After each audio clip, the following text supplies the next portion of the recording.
ఇప్పుడు ప్రపంచ వ్యాప్తంగా భారతీయులు ప్రతి పండుగను మలబార్తో జరుపుకుంటారు. ఎందుకంటే మలబార్ అందిస్తుంది అద్భుతమైన అవకాశాన్ని. ఇది మీ పండుగలను మరింత ప్రత్యేకంగా చేస్తుంది.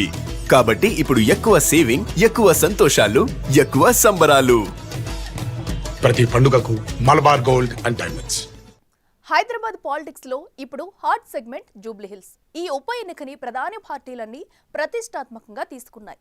ఈ క్రమంలో బీజేపీ ఫోకస్ జయసుధ వైపు మళ్లిందా? జూబ్లీహిల్స్ అభ్యర్థిగా ఆవిడనే బరిలో దించబోతున్నారా?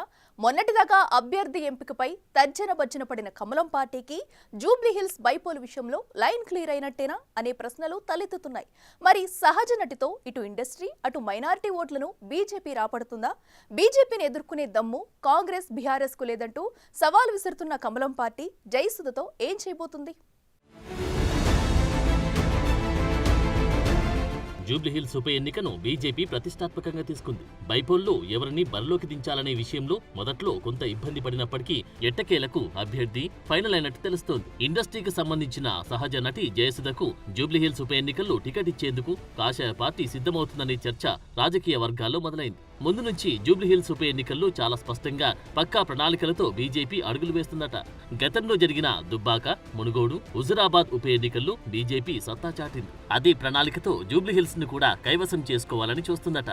ఇటీవల 2 ఎమ్మెల్సీ స్థానాల్లో విజయం సాధించి మంచి జోష్ మీదున్న బీజేపీ అదే ఊపులో జూబ్లీహిల్స్ లోనూ కాషాయ జెండా ఎగిరేయాలనే సంకల్పంతో కమలదళం అడుగులు వేస్తోంది. అందులో భాగంగానే కాషాయ నేతలు జూబ్లీహిల్స్ ఉప ఎన్నికకు గ్రౌండ్ ప్రిపేర్ చేసుకునే పనిలో నిమగ్నమయ్యారట.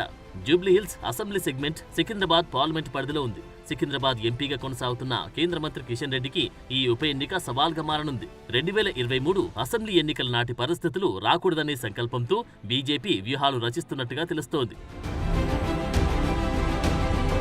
2023 ఆగస్టులో జయసుధ బీజేపీ తీర్థం పుచ్చుకుంది. నాటి నుంచి బీజేపీలో ఉండి లేనట్టుగానే కొనసాగుతున్నారు. పార్టీ కార్యక్రమాలకు, సమావేశాలకు కూడా ఆవిడ పెద్దగా హాజరైన దాఖలాలు లేవనే చెబుతున్నారు.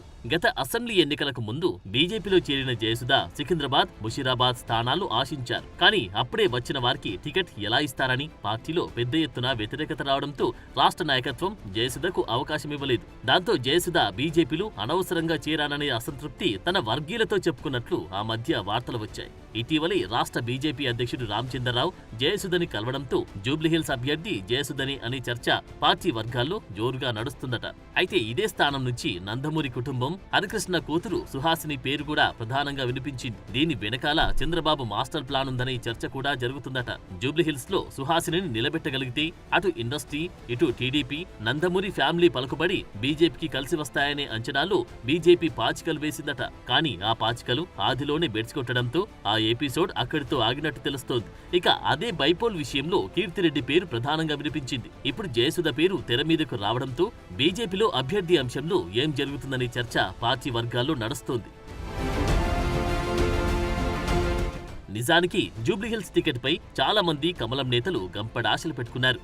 అయితే గత ఎన్నికల్లో దీపక్ రెడ్డి ఘోర వైఫల్యాల ఎత్తుగడలు చూసిన నాయకత్వం ఈసారి అందుకు భిన్నంగా మహిళని రంగంలోకి దించేందుకు సిద్ధమైందట. కాంగ్రెస్, బీఆర్ఎస్ అభ్యర్థుల్ని ఎదుర్కోవాలంటే డబ్బు పలుకుబడి ఉన్న బలమైన నేతకు టికెట్ ఇవ్వాలనే ఆలోచనలో బీజేపీ నాయకత్వం ఉందట. అందులో భాగంగానే సినిమా ఇండస్ట్రీలో పార్టీ బ్యాక్గ్రౌండ్ ఉన్న కుటుంబాల పిల్లలకివ్వాలని కూడా చూశారట. ఇండస్ట్రీ నుంచి అభ్యర్థిని నిలబెట్టగలిగితే ఇండస్ట్రీ మొత్తం బీజేపీ వైపుకి మొగ్గుతుందనే ఆలోచనలో అధిష్టానం ఆలోచన చేసినట్టు చర్చ జరుగుతుంది.